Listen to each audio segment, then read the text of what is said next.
Hey, this is Matt once again. Welcome back to another video. Another paid request, this time for Travis. And he wanted me to talk about the 1980 film My Bodyguard.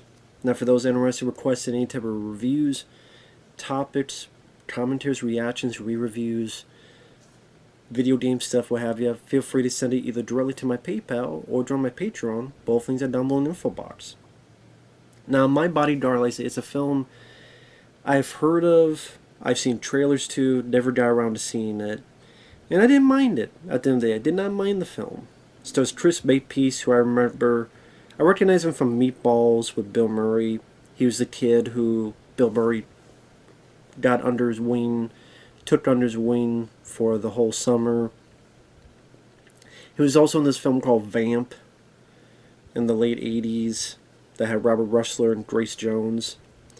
He plays this kid, he's new at this school, and he doesn't really know what's going on, and inadvertently gets the attention of this bully played by Matt Dillon, which him and his cohorts start picking on him, messing with him,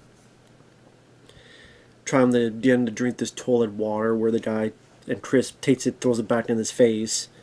At one point, they push him into a locker, all this other stuff, trip him while he's tearing lunch. So one day he comes up to this bigger guy, played by Adam Baldwin. Adam Baldwin from Full Metal Jacket, Predator 2. No, not one of the Baldwin brothers, although I just maybe just say he's the best of the Baldwins. He says no at first, but then they start hanging out, they start getting to know each other. All the rumors about Adam Baldwin's character you find out aren't really true, and then you find out what happened with Adam Baldwin had a younger brother and something happened to him. So the movie, at times, it comes close to feeling like an after-school special. I think especially because of the music screams after-school special. And once in a moment, it kind of feels like it's going that direction. But it's able to bring that back around because I think the cast do their jobs fairly well. I think Adam Baldwin and Chris Makepeace made for a good banter between the two of them. Like good chemistry. And there's a lot of nice little things. Like, for example, Chris Makepeace's family. He lives at a hotel because his father manages the hotel. He lives there with his father and his grandmother. The grandmother is played by Ruth Gordon, who's a fun character. She's pretty much almost playing the same type of role she did in Every Which Way But Loose and Any Which Way You Can. The older lady who's surly and just having fun and picking up on men and making her son, Martin Mull, get a few headaches in there because people always complain about her. But she's, trying to still be young and being playful. She's a very playful person. Very playful individual. And Martin Mull, he's not being mean or strict or angry with her father. He's a very good guy. Loves his son. Does what he can as a manager of this hotel. And Martin Mull, he was Colonel Mustard in Clue, the movie. He's been in a lot of stuff. And so they're a likable family with nothing too dire circumstances going on. And like Martin Mull, I like how playful he is with his son as well. Like they have this telescope and the kid's like, oh, there's someone there. I don't think she has a sweater. Wait, what? No, son, I need this. It's been so long. No, you're too young. You're too young, okay? Back up. Okay, you're 14. I'm 15. Oh, but you're 15? And they kind of this, like, serious, I should have known that, huh? So he feels bad he's been so busy with work and such, but again, very playful, but nothing too dire, nothing too melodramatic. And I kind of like that little family unit. And even at school, like he has this buddy. I forget the kid's name. I don't know if I would say the kid who becomes Chris Makepeace's buddy. I don't know if I would say he's a good actor. But at the same time, he did get some chuckles out of me. Like he's talking like this. He has this very deep voice, even though he's very young. and there's not really a lot of emotion in his face, in his inflection, but at the same time, he did get some chuckles. I mean, with the dialogue he said. I think one of them he said, "Nah, I'm kind of addicted to breathing." As to why he doesn't want to piss off the bullies. Nah, kind of addicted to breathing. That just stuff like that I thought was pretty funny. And Adam Baldwin, I thought Adam Baldwin did a good job. I think it's the first movie he was in. Again, there's all these rumors that the character did this and did that, but Chris Makepeace doesn't believe in it, and he's the one that actually goes up and talks to him. And ultimately, Adam Baldwin starts trusting him enough to show him this motorcycle, and they look for spare parts, and they get to know each other. And like I said, the music at times makes it feel like an after-school special, but it's a dynamic between the two. It's the way Chris Makepeace plays it. He's not corny, he's not cringy in his delivery of dialogue or his performance. He's, I thought, pretty likable kid. Like, there's a bit where when he's first trying to, well, not first, but a little bit when he's trying to make friends with Adam Baldwin, he goes where Adam Baldwin stays. Adam Baldwin's, oh, get out of here. So Chris Makepeace looks around in the area and he goes, well, where am I? How the hell do I get out of here? And Adam Baldwin kind of laughs and brings them along with. And they're able to fix the bike and they go riding, and then Chris Makepeace takes Adam to his family, and Ruth Gordon has some fun bits. Let me check your hand and do this, and gives Adam Baldwin some compliments. And Adam Baldwin, even though he's a big, scary-looking guy, you see that he's like pretty playful, and a little bit what you see in DC Cab. That's another one with Adam Baldwin that I do quite like, DC Cab, which was after this. Because he could play a very intense guy like in Full Metal Jacket and Predator 2, but he could be, you watch, again, DC Cab or this movie, you gotta have a nice heart to him as well.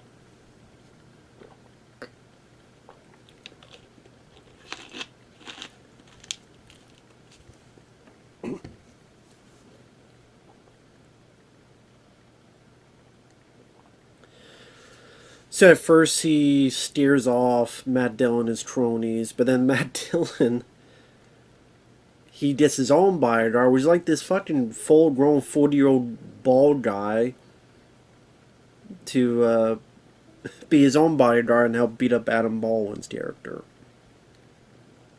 Now you get to know a little bit about Adam Baldwin's backstory. Spoiler alert. You try to find out that his younger brother had died because of this gun accident where he's playing with the gun, it shot off. The kid was like 9 years old.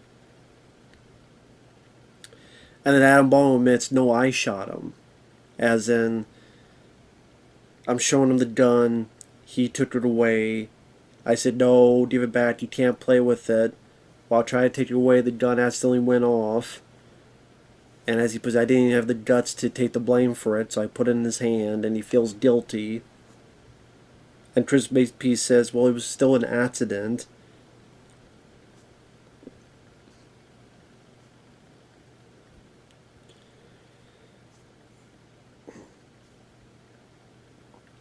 Now, the reason I pause is, at times it feels like there's chunks of this film missing.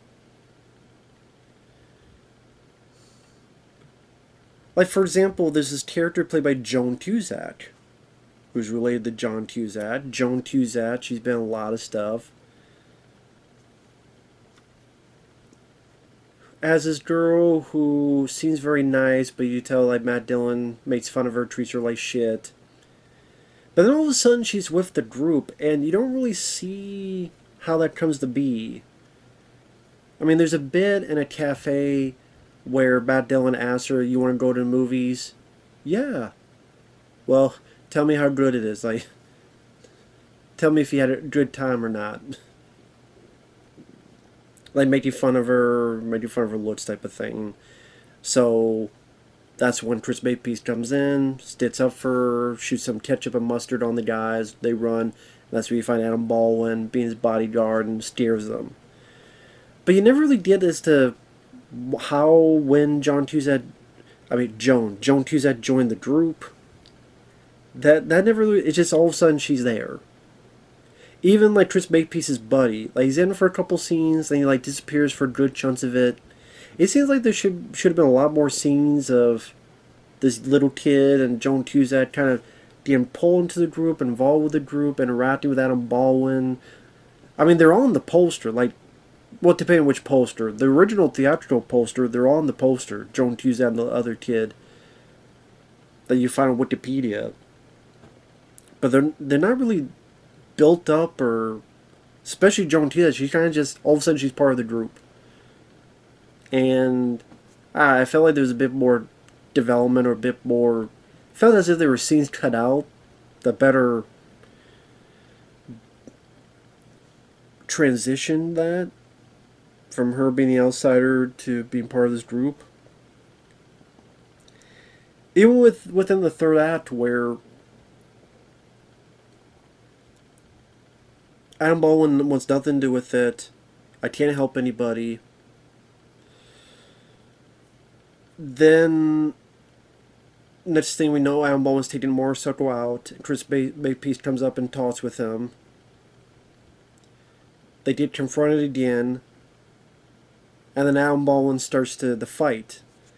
I don't know, I felt like there's a bit more maybe conversation pieces, or a bit more, whether Adam Baldwin, I don't know, whether it be maybe Ruth Gordon going out of her way to beat up with Adam Baldwin, or like it's just something a bit more transition from, I'm a loser to everybody, to now going to action hero mode at the end. I don't, maybe it's just me, but it felt like, I don't know if there was stuff cut out, or cut out of the script, or maybe it was never filmed, but it felt like there's a couple more pieces in there to transition certain events from point A to point B that would have been a bit smoother. But yeah, the finale is pretty much Adam fights his bully, the bald guy, and he wins. And then ultimately, Chris Makepeace fights his bully, Matt Dillon, and he wins. I was saying it would have been nice if, like, maybe earlier Adam Baldwin would teach Chris Makepeace a bit of fighting, and a little bit more playful build-up of those two as characters, like they're bonding with each other.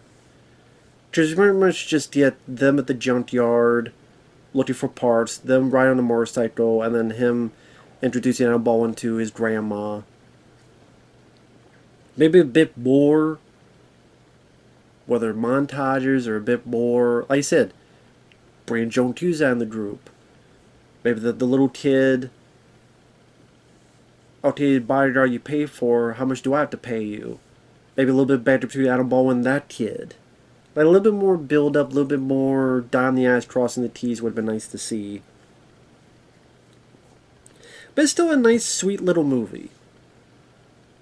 Alan Baldwin and Chris Makepeace have some good, nice, emotional moments, but nothing too melodramatic. That's what I mean. Like, it's able to skirt the after-school special feel look of it, and because of the acting, because of the cast, because kind of the sweet little nature of the pace of the film, it's able to be a decent watch. I don't know how else to put it. I think that the two leads definitely made the film work. Like I said, the little family unit Chris Makepeace has, the comfortableness Chris and Adam Baldwin did and worked with each other. Adam Baldwin, with his first film, it was just some nice little emotional bits, like when he's telling Chris what really happened to his brother. Because there's a thin line where you can make that very trying to win an Oscar, but it comes off cornball or comes off over the top. But I thought Adam Baldwin rode that line fairly well. And I'm glad the director didn't make the mistake like trying to fill that scene with such big emotional music. No, just let the scene play out with these two actors, and that made it more effective.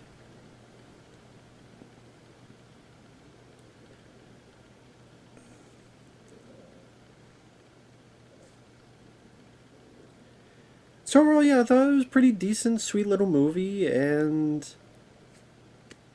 seems like I'm not alone. It gets pretty high ratings on IMDb, so it's definitely a film that a lot of people grew up with and enjoyed when they were kids. I didn't. This is my first time seeing it, so I don't have that factor into it. But yeah, I think if you watch the trailer or if you like some of the actors, it's definitely worth a watch. You know, nothing too egregious about it, other than the score. I think the score kind of crappy, but yeah, just that after school special type of music, just better soundtrack could have helped the film, score or songs. But anyway, I just when I first heard of the idea, I thought there was going to be a lot more of the bodyguard aspect, where a lot more of him acting as a bodyguard. But I guess that nowadays it'd be a bit more of that, where there'd be like more montage or scenes of maybe him roughing up some of the other bullies or throwing them in trash cans, you know, things of that. I thought it was going to be some of that nature. Like more, it was going to be more kids paying them to be their bodyguard and take care of the bullies again, doing little pranks on the bullies or putting bullies into the lockers or giving them their just desserts. But it's trying to be a bit more of a character piece, which there's nothing wrong with that. So, yeah. I liked it overall. I did like the film. So that said, thanks for watching. Take care, and we'll see you guys later. Bye-bye.